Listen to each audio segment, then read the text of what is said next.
and welcome to The Zest, the official podcast of Orange Coast Magazine. I'm Chelsea Ranieri, and today's guest is an intuitive medium, an author, a global inspirational speaker, and a grief counselor who has worked with more than 50,000 clients. She's also been featured in Goop, Elle, and Lifetime.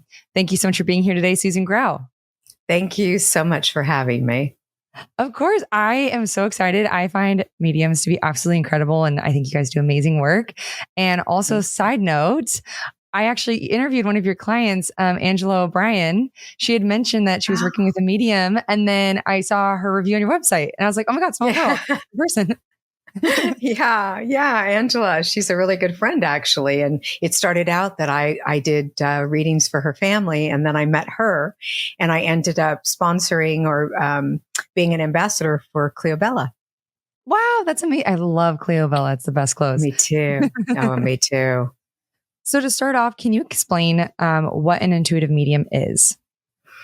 An intuitive medium is someone who intuits information from the other side. It is not a psychic medium necessarily, although all mediums are psychic. I don't do psychic readings.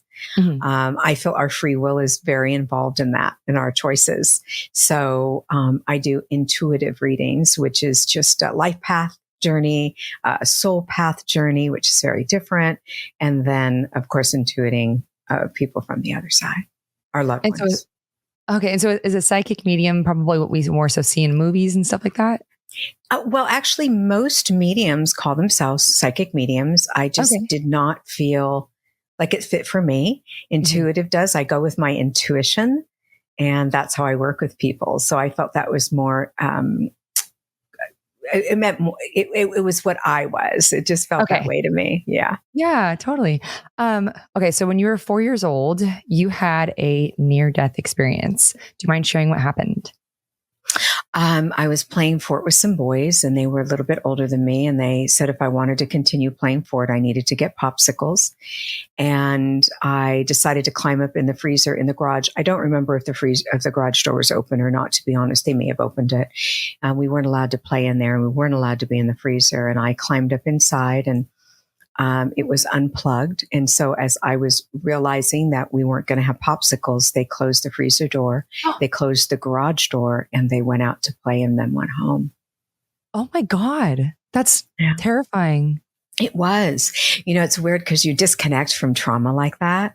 And so I don't feel that trauma in my book. Actually, I felt it when I was writing my book. That's when I felt the trauma. But when I talk about it, it doesn't feel like it's me. Do you know what I'm saying? You get that distance or that dissociation kind of, So, but it was terrifying. And I remember just screaming. My mom said she heard something that sounded like a cat. You know, that really high pitched sound a cat makes when it's in heat. Okay. And she said that's what she thought because we had a lot of land, and that's the sound of terror, you know. And I know that today, you know, that very high pitched, panicked, wailing, you know, for someone to help me. And so that was that sound. And she said she didn't think it was me. She didn't think anything about me. She was in the back of the house, and she thought it was, you know, the cats. And that was that. And I went off on my journey. Wow. Do you remember what you experienced? Every detail. Oh my God, really? Yeah, every detail. I remember screaming at the top of my lungs. I got told to stop screaming. There were these 3 beautiful lights in front of me, and I didn't stop screaming. I kept screaming. I didn't listen. And I remember one of them again saying, you know, stop screaming. And I did. And I don't remember looking back and seeing my body, but the next thing I knew, I was at the bottom of a stairwell. And I was looking up these stairs, and I knew there was this hole in the middle of this room I was looking at, which was a Greco-Roman type room. Of course, I didn't understand any of this at the time. Yeah. But I knew that I needed to get to that circle somehow. And it was interesting because the room had an open ceiling that had a circle. So it was almost like it all joined together, these circles, and I called it the well. Oh. And later on, I studied under Dr. Raymond Moody, and I got my doctorate of divinity so I could work with children who have near-death experiences. Wow, that's amazing. Yeah. And I asked him, why didn't I see the tunnel? And why didn't I see the tunnel? Everybody sees the tunnel. And he said, have you ever thought that the well might have been the tunnel? Oh, That's what I did. What? I was like, what? yeah. That's crazy. So, anyway, so I guess that was my tunnel. But inside this well, I saw movement, and it was people's prayers. Like, I was hearing things like, my mother, has cancer and she's going to die. Please, God, don't let her die. And then I heard silly stuff like, I'm turning 16 and I want this kind of car, and please make my dad get it. Please, God, make him get the car, kind of thing. And yeah, it was really interesting. And I turned and looked at these beautiful lights, which I call my angels. And I said, do you answer all these? Mm-hmm. And they said, no, Susie, sometimes what people desire the most isn't good for them. Mm. And then I proceeded to see a bunch of rooms, and I don't know how much you want me to go through. It's pretty long. This is this is incredible. Okay. Whatever you feel comfortable sharing. Well, I saw this road, and it was golden pavers. And then I saw pyramids at the end, actually at the beginning of the roads. But at the end of the roads, I was watching people walk over to these pyramids and pull from the bottom, and they were golden pavers. Mm. I called this road the Yellow Brick Road because I had seen The Wizard of Oz, and it made sense to my little soul, right? And they were pulling from the bottom of these pyramids, and I could see the pyramid rocking, and somehow I innately knew it was their life path journey. And they were unbalancing it by coming to the bottom of it. And they were starting to pave their road or their path. And I watched them drop to their knees and say, for the love of God, please help me. And nothing's going the way I want it to. And why isn't this working out? And I can't pay my bills, and I'm going to lose my home. And I was seeing all of this trauma. And I watched these angelic beings come in and remove these pavers and go back to the bottom of the pyramid and put them back, and then go to the top of the pyramid and pull from the top, and the pavers would recreate. So I knew that somehow we could recreate our life journey, our path, by making different decisions, I guess. Yeah. I didn't understand that then, but I do now. And then they started paving the path, and I said, what are you doing? And and those beings were gone. And they started paving the path. And when I asked them, what are you doing? They said, we are the pavers. You are not. All you have to do is walk it. And I said, how do you know if you're walking it right? And they said, because we bless and block everything. And make no mistake, you can get through a block battered and bruised at best, or you can shift. And if you shift and you see another block, shift again. And if you see another block, shift again. And before you know it, you'll see us paving your path. You think with your mind that you know what is best for you. We know what is best for you. Wow, I love that. That's beautiful. And they said, I always remembered this: what you run from chases you, and what you try to control controls you. Oh man. So let us do the path for you and just walk it. And it won't be easy, but it will be us paving it. So, then I had a bunch of stuff go on with that. And then I went into another room. I call them rooms because I don't know how else to describe it in human terms. Mm-hmm. And I saw what you would call today virtual books, or like plates, or I can't explain it. There are no words, but think of a square or rectangle page, but it was like cement almost, and it was flying towards people. And I saw people in groups. And they were saying things like, I'm going to do this, and I'm going to do that. And I'm going to go back, and I'm going to try this and this and this. And I could hear these guides and angels saying to them, oh, no, that's too much. You don't want to do that much, sweetheart. You don't want to, that's too much for one life journey. And they would go, I can do it. I know I can do it. And they said, well, you have free will. And I call that the PhD in hardship, because I really believe these people did what I did and chose a really hard journey. And then after the decisions were made, poof, they were gone. And I said, where did they go? And they said, to their next incarnation. I had no idea what they were talking about. But later on, when someone brought up reincarnation to me, I went, oh my gosh, there it is again. I understand what that is. So it was like all these things that I didn't understand became clear to me as I did my life journey. How long was this going on for? Well, there's no time on the other side. So I can't tell you that part, but what I can tell you is they said that I was in there between 20 minutes and 2 hours, and I'm sure it's somewhere in between. Wow. You were in for almost 2 hours? Well, between 20 minutes and 2 hours. So I don't know. Yeah. And the whole time my mom was hearing, your baby's in the freezer, and she wasn't listening. And I even said it to her. I remember, and I think that's how I learned how to do the connection, was because I was saying to my mom, I'm in the freezer. And I think that was my first lesson in communication, but I didn't know that. And I bounced into another place that was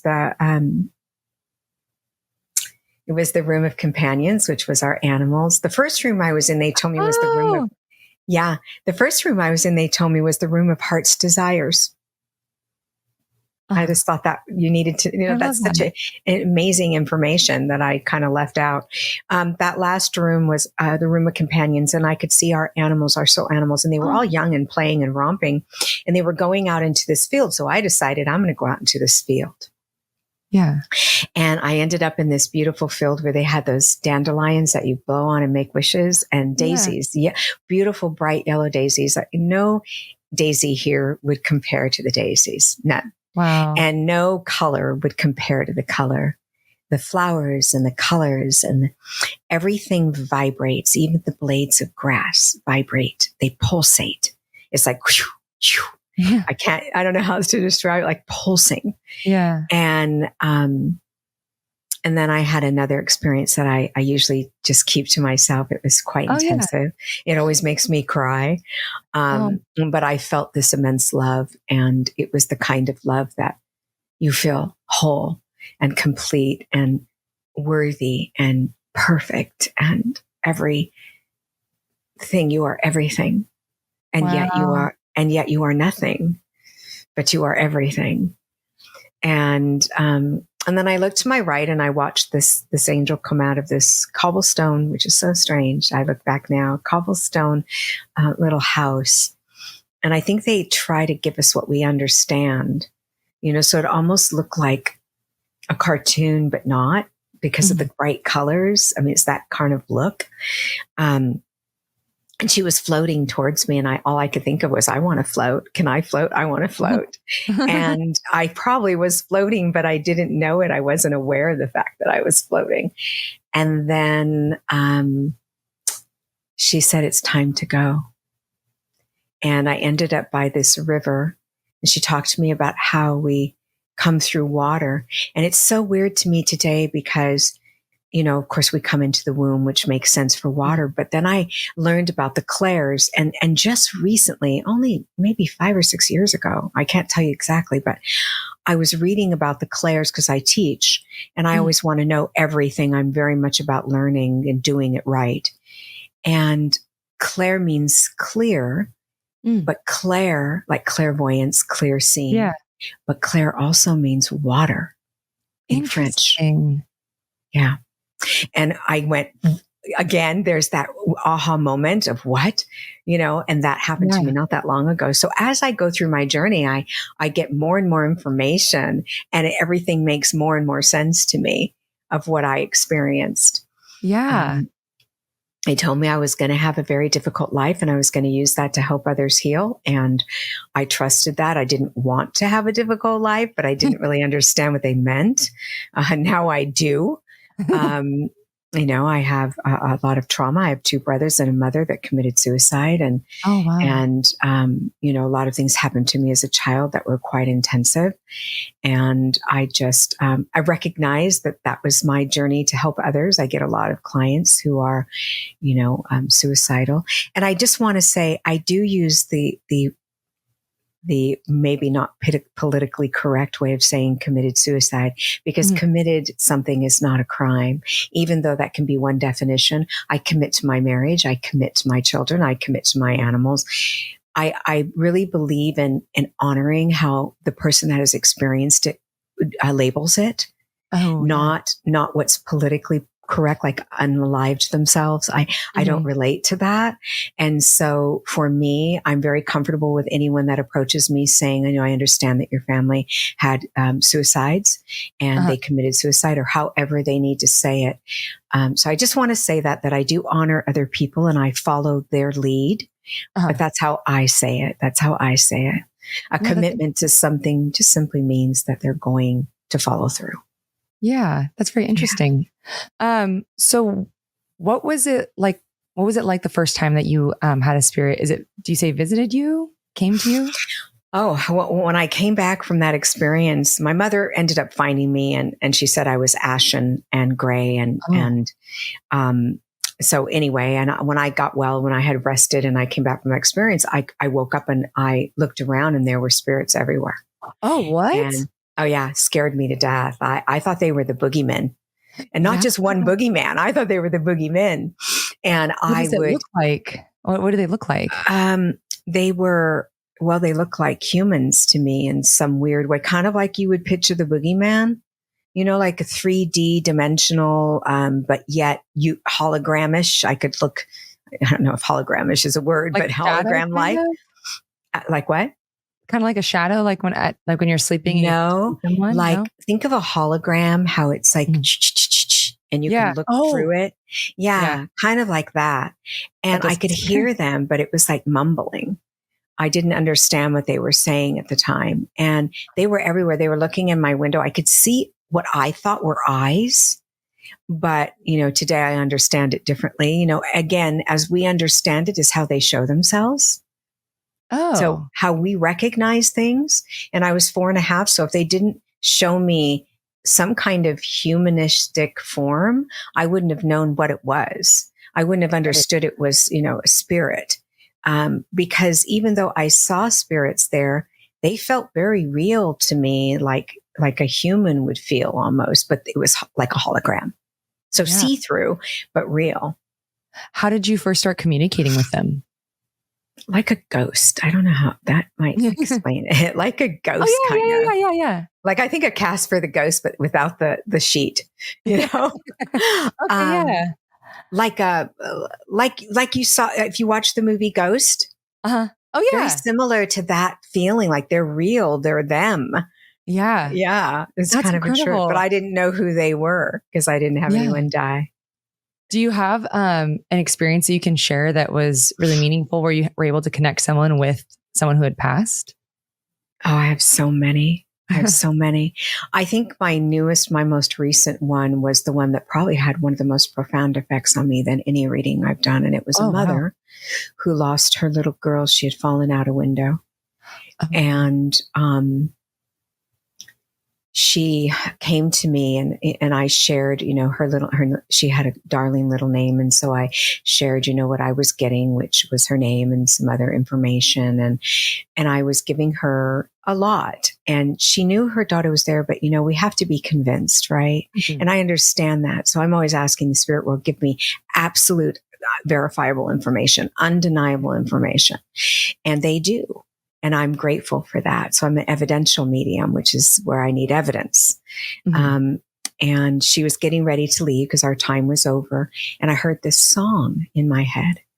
And I started singing this song that was not very familiar to me. I'm sure it's maybe familiar to others. I don't know. And she turned and spun and looked at me with this look of, like how I believe, I try, it's possible, I guess, impossibly possible. And she said, all I asked my daughter was to sing me that song, and I know she'd be here.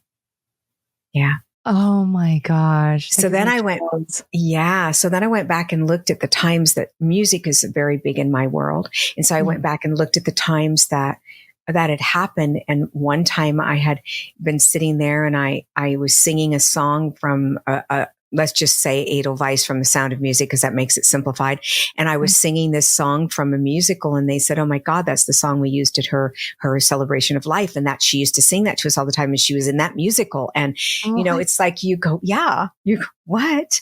And, and I'm doing that. So when they're going, oh my God, how did you know that? I'm thinking, oh my God, how did I know that? Yeah. Yeah. So So we're both in shock. yeah. So is it like when you're with someone, are you seeing spirit just all day, every day, or do they kind of come to you and you're asking them to, or how does it work? Or is it kind of hard to explain? It used to be all day, every day. And then I went and studied under some pretty renowned mediums like James Van Praagh and Lisa Williams, people that I really trusted. And they said to me, you can turn it off. And James actually taught me how to turn it off, like a radio station, Oh, just to turn down the radio and turn it off if I need to. So I did learn how to do that. But when I was young, I couldn't turn it off. I actually got a sleep disorder because it always woke me at night. And I think that's when we're the most relaxed, the most vulnerable. Obviously, we're not in our thinking mode.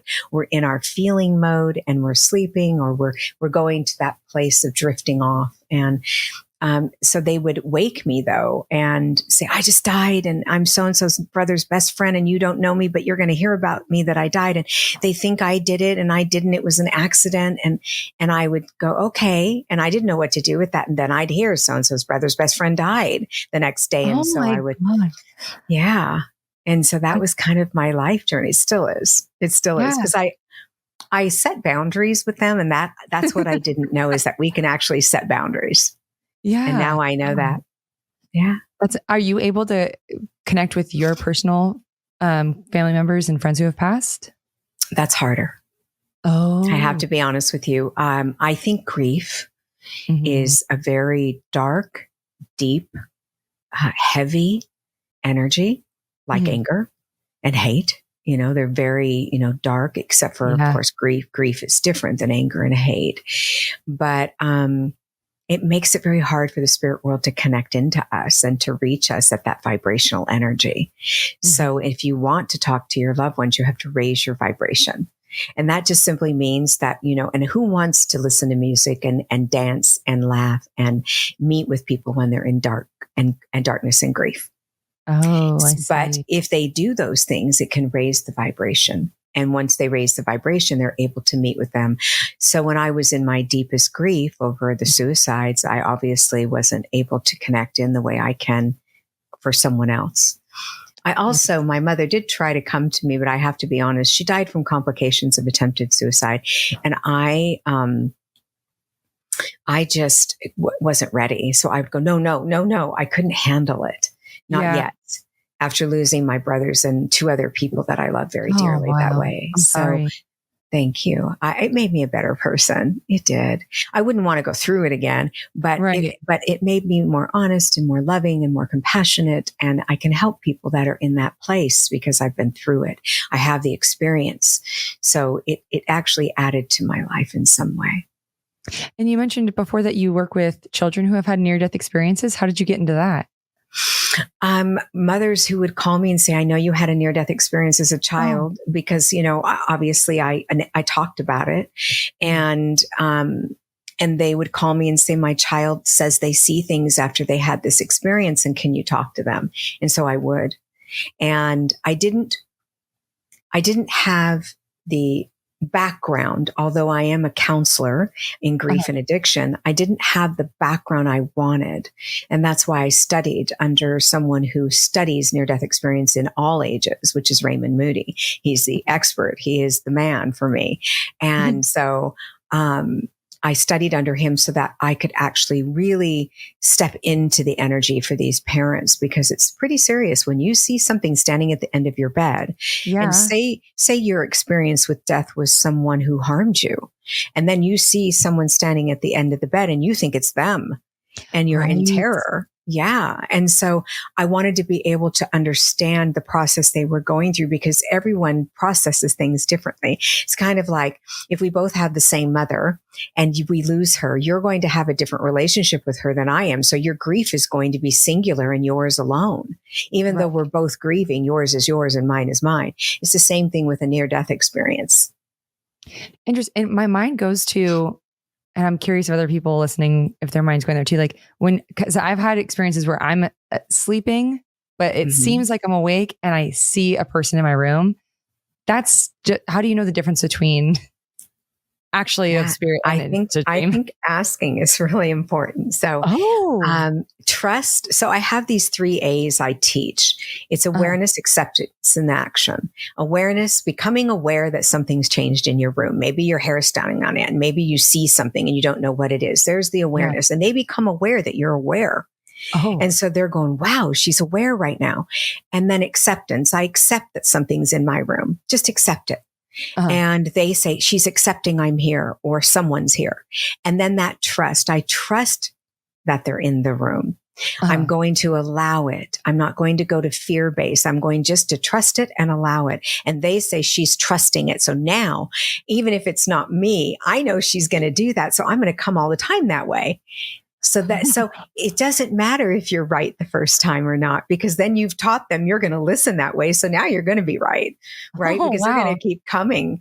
And so it doesn't matter, and so I tell people, don't worry about whether it's real or not, accept it and trust it. And when you do that, you're teaching the spirit world how to talk to you.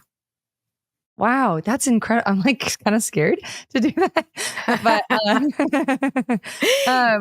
nothing to be afraid of. If there was something to fear, we'd all be injured, right? We'd all be hurt. If there was something to truly fear. Yeah.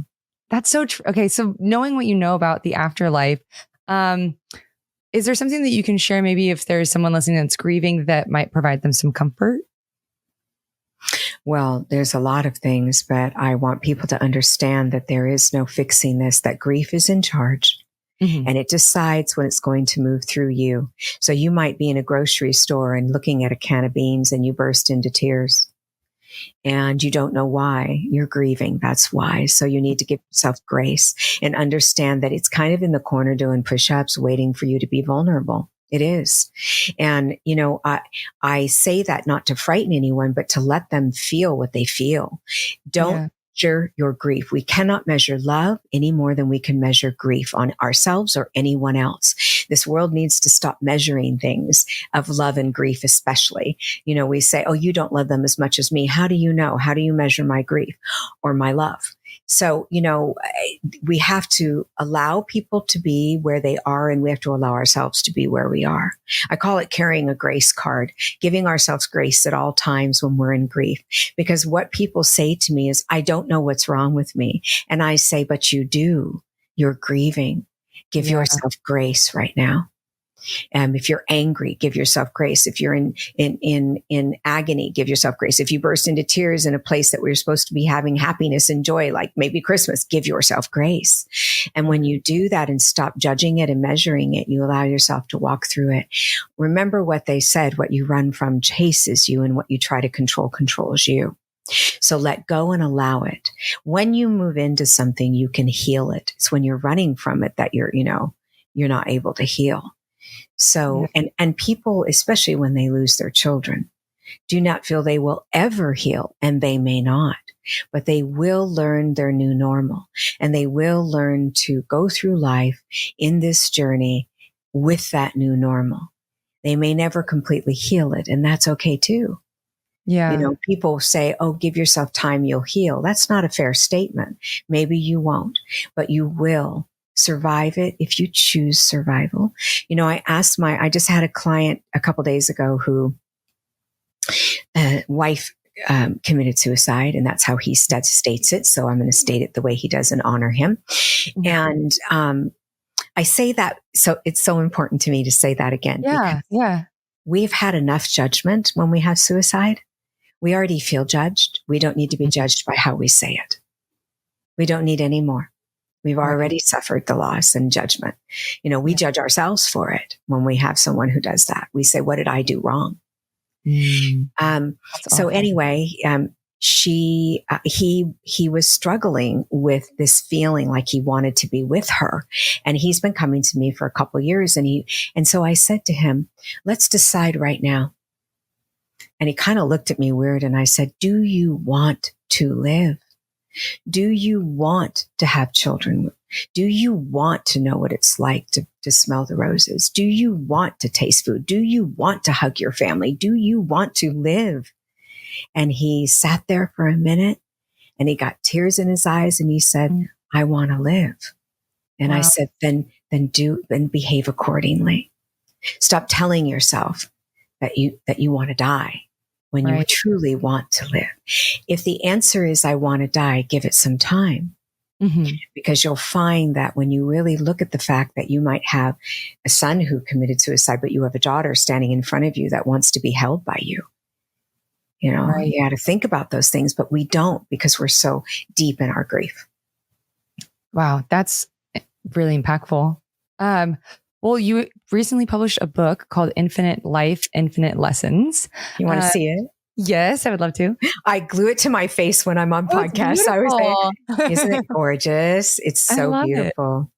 So what is this book about, and what inspired you to write it? Oh, wow. Everything we just talked about. It tells the story of my near-death experience, what I saw on the other side, how to heal, how to connect with the spirit world, how to know fear from intuition, how to, which is huge. How do they feel different? How do you step into your intuition? How do you trust it? How do you feel the pure love of spirit? How do you learn to love yourself? What is your soul path? What's your life path? I could go on and on and on. And my journey of walking among what we call the dead, that I call the alive, my journey in that, and what happened to me during my losses, and what it's like to grieve, and the different types of grief. So it's very expansive. It is amazing, this book. People tell me when they pick it up, they read the whole thing all at once. They don't want to put it down. I have people call me and text me and write me that say, I stayed up till 4 o'clock in the morning reading this. I could not stop. So I know it's impactful. It's just, what possessed me to write it was the spirit world. I'm not a writer. Hay House says to me now, you are now.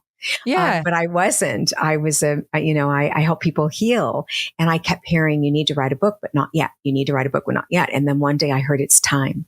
And I thought, I was in the middle of doing a documentary with people like Evan Alexander. I mean, I thought I had to stop everything to do this book. And they said, it's time to write your book. And I called my publicist and I said, I can't do the documentaries. She said, you have to, you're committed. And so I did them, but I was writing the book at the same time. And I realized that I can do both. And so, the spirit world wasn't telling me to stop healing others. They were telling me to keep doing my work, but also add the book to it. And I wrote it rather quickly, quite honestly, not knowing it was quick for writing a book. I mean, a year is very quick for writing a book with all these chapters. And, I got a publicist within, my gosh, it was like a month. And within 4, 5, 6 weeks, Hay House bought my book. It was unreal and unheard of for a first time writer. Wow. And congratulations. Thank you. And you're going to love this book. You need to get it if you haven't gotten it. I know I'm going to. I'm a voracious. I'm on 20 books so far for the year. So I need to get this book. I'm very excited to read it. Life, Infinite Lessons, Wisdom from the Spirit World on Living, Dying, and the In-Between. So it kind of gives you what it's all about right there in that. Yeah. And for listeners who want to come to you and do an intuitive reading, or you offer many different services, how can they reach you, and where are you based? SusanGrau.com is where they'll find all my services. Susan Grau Official on all social media. We announce classes and all those wonderful things. Or sometimes I do lives for free for people who cannot afford it. And also I do a lot of helping finding missing people. And I do that for free, but I can only do 3 a year. So I get all these calls and I can't handle more than 3 a year. It's very time consuming and difficult. It's painful. So I have to protect my energy. I say that because when I announce that on podcasts, I get like 150 calls and I can't do it. But they can find me, but they can go to my website and find everything they need. I'm doing a book signing at the Grove in October, and we'll be announcing that. We just did a couple book signings and they were fantastic. They were wonderful. And I love meeting people. So please, look that up and come see me. And that's pretty much it. Amazing. And you're Orange County based. So. Oh, yes, I am. I'm in Tustin. I'm on the border of Irvine and Tustin is where I am. Oh, perfect. Wait, really quick. The missing persons, have you been able to locate missing people? Oh, yeah. Wow. I am fascinated by that. I'm very much a true crime junkie. So. Oh, you would love a podcast on that then, because I've got some stories. Some of them are highly publicized. Yeah. But I don't ever give my name when I do it. Oh. And that's a good thing. And afterwards, I'll talk to them. But while I'm doing it, I don't, because I don't want to be in the paper. I don't want any of that going on during that process, because I want all my focus to be on their loved one. Yeah, and you also have, speaking of podcasts, you have a podcast of your own as well. I do. Infinite Life, Infinite Wisdom. Everything I do is infinite. You need to do an episode on that. I will. I haven't done that yet. Thank you, because someone else said that to me and I forgot that I can do that. Yeah. I do talk about it a little bit. Talk about it a little bit. And I'm writing a new book. Oh, wow. What's it going to be called? Do you have a name yet? You're going to laugh. I think I'm going to call it Infinite Life, Infinite Healing. And it's about our souls and what the spirit world gave us our souls for and how to utilize that. Yeah. Oh, do you have a date of when that's coming out, or just it'll be posted on your... Yeah, it'll be a while, because I'm writing it. I'm only on chapter 6. So, wow. I have I have 12 chapters or 13 chapters I have to do. Oh, God, it's so exciting. Well, we're coming to the end of our time, but before I let you go, I have 3 final questions for you that we call the Thoughtful 3. Actually, we already answered one of them. What advice can you offer to someone who is grieving right now? Is there anything else that you want to add to that? That you are love and you are loved. I love that. And then with what you've learned about the afterlife, what are some habits that you feel we should adopt now? Talking to them. Please talk to your guides. They really do exist. Talk to angels. We all have angels around us. They really do exist. And talk to your loved one. If we don't talk to them, they don't know, because they can't read our minds, or they're not interested in reading our humanness. Okay. And our human stuff. They don't see anything. They don't read our minds. They don't want to, they don't have interest. So you have to talk to them and let them know what you need from them. And how do you do that? Just say it out. It's just a conversation like we're having right now. Okay. You'll hear things in your head. And remember what I said about the awareness, acceptance, and action. You want to trust what comes into your head and say thank you for that. Even if it's not them, now they go, oh, she's going to listen when I talk in her head. I'm going to do that next time. Yeah. So right or wrong, you'll get the information from that. Yeah, that's interesting that you said that. When my mom lost her mother, she would do that. And she said it helped her a lot. And now I'm going to tell her, like, it might have just actually been my grandma talking back to her. That's right. And then lastly, what would you tell your younger self knowing what you know now? That you're enough. You're enough. I didn't think I was. I don't think any of us realize how much enough we are. They created us. How can we not be? Oh, you're going to get me crying after this. Thank you so much. This has been such an amazing conversation. I really appreciate your time. Thank you for doing this. Thank you for having me. I love your voice, by the way. I just have to say that. It is so warming and gentle, and it just dropped me right into my space that I needed to be in. So thank you. And thank you for having me. Thank you so much. Of course.